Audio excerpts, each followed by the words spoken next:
Today I'm making one of the prettiest quilts you've ever seen with the simplest quilt block in the world. Forget intricate patterns and fussy cutting because this design is 100% beginner proof, looks like $1,000,000, and it's done in no time.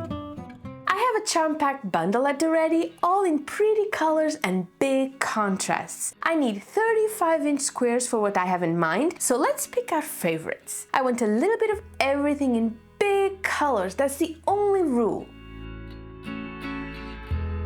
Now let's go ahead and cut them into 4 2.5-inch squares, which means this is also a perfect pattern for using scraps. But today I just wanted ease, and cutting a 5-inch square into 4 is easier than having to pick and choose your scraps. Don't get me wrong, I love my scraps, but sometimes I just want to quilt without all the hassle.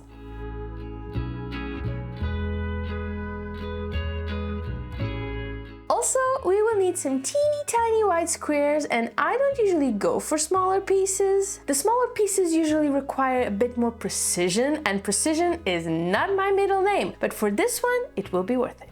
Only because this is such an easy block to make, it won't really matter. Now, of course, if you prefer to go bigger with your squares, you can. As long as the white squares are half the size of your bigger squares, you can go as big as you'd like. So here's how we make our block. Are you ready? We essentially replace one corner with the white square, and that's it. That's our block, a square with a replaced corner. We're done!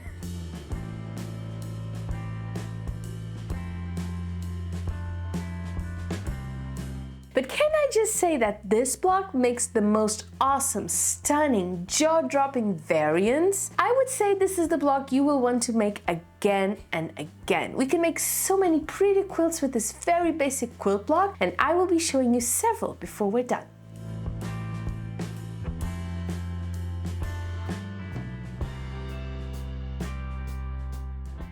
So, 35-inch squares make 122.5-inch blocks, and here they are. I'm not showing you all the 120, only one of each square, but just look at how pretty these turned out.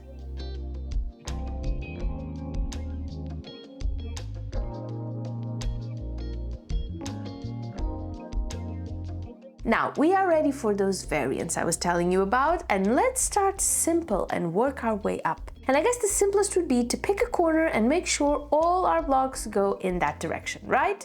Simple but cute. Love it. Simple quilt patterns do not have to be boring. I would go as far as saying that with the right fabric, you can just sew squares together and be done. There are a lot of different elements that make a quilt, and the quilt block pattern is just one of them. For the second one, we are making some lines using our white corners, and of course you can make these horizontal or vertical, doesn't really matter because these are so cute.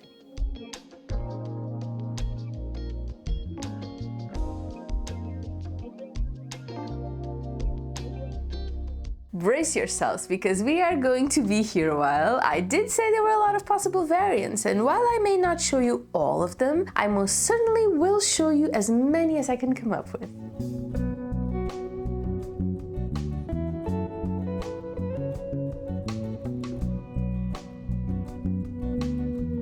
And just look at how simple it is to make a stunning quilt using the simplest of blocks. How cute is this?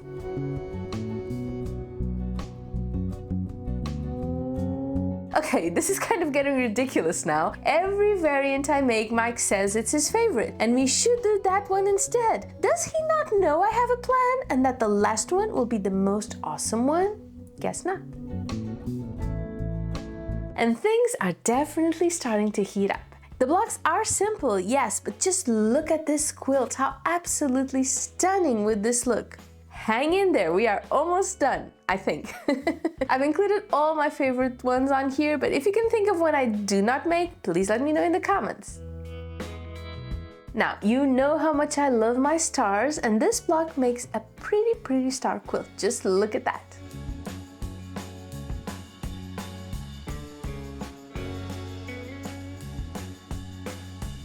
In fact, my final pattern, my vortex, kind of includes a star, with a couple of extra details that will make your head spin. Well, hopefully not, because the reason why I'm making this quilt so tiny is because I want to put it on that wall right there, and I want you to watch my videos without getting a headache. And how gorgeous is that? This is my final quilt pattern, my vortex quilt. Time to sew our strips in place, and placement is everything for this quilt. I need maximum concentration or I will be using my seam ripper much more than I'd like. I will not be able to change things last minute like I usually do, so I have to stick to the rules today.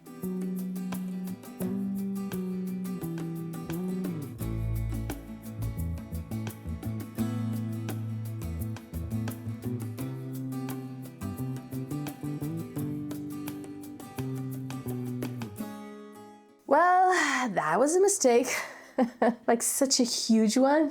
Ugh, I cannot believe I messed up my piece sizes. And now I'll just have to do it all again.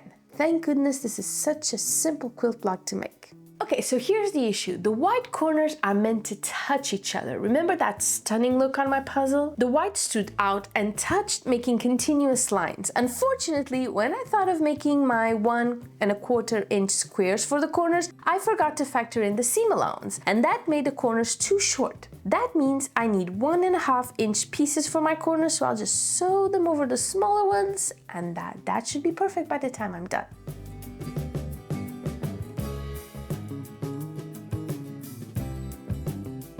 If you think about it, by the time I'm done with these new corners, I will have done 240 blocks. But because this is such a basic block, it doesn't really feel like it. So just to sum up, regardless of the size you choose to make your blocks, your white pieces need to be half the size of the block plus the seam allowance. And for me, that's 1/4 inch extra.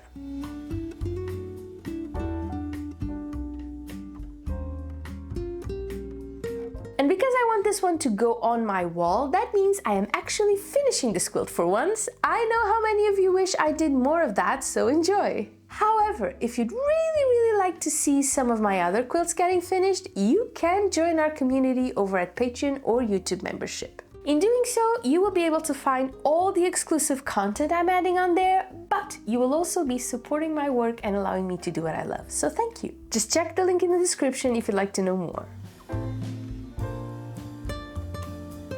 Now, detours aside, tell me, how awesome do these strips look? I cannot wait to see the end result. After this extra step, I'm really invested. Now, because we have so many strips, this quilt is screaming quilts as you go to me. Because quite honestly, I do not want to be adding any seams on top of this pattern. It is perfect as is, plus it will save me a lot of time.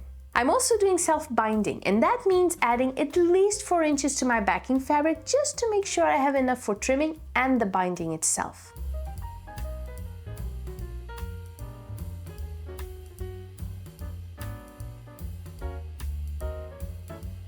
Quilt as you go when your strips are already sewn together is the easiest way to finish a quilt. You're just sewing your strips together directly onto your batting and your backing fabric. That way you skip so many steps because you are quilting as you sew your top. The only thing to watch out for is make sure your fabric at the back is nice and flat. You don't create those fabric loops underneath as you add a new strip. I find that pressing your seams open really does help with this one.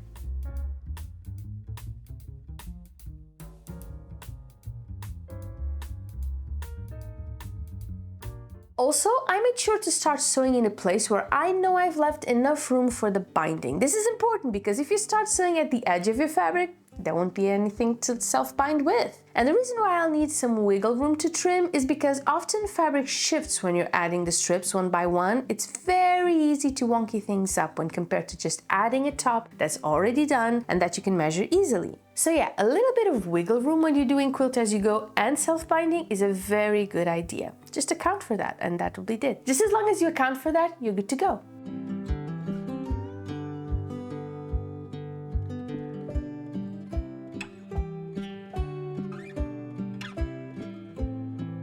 We are done with our quilting and all there's left for us to do now is to bind our quilt. I like to use my iron to fold the fabric in place. I find it's the easiest way for me, but you can use clips or pens or temporary glue or whatever works for you.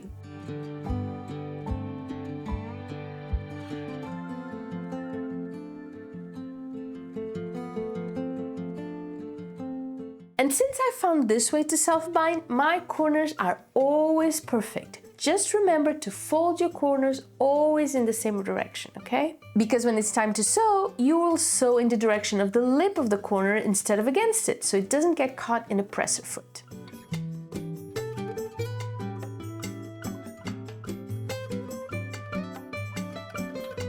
We are sewing as close to the edge as we possibly can, and I guess this is another advantage to doing this. You only sew your binding once. It's quicker and you don't have to worry about hiding the seam from the backing. Just make sure to go nice and slow as you sew to make sure your seam is where you need it to be.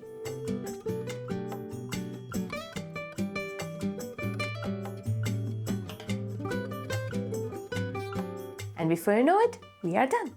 And here we have it, our vortex quilt looking so absolutely stunning. I truly didn't expect it to look this pretty. Also, how fun was this? I had a blast, I hope you did too, and I will see you soon. Happy quilting, bye bye!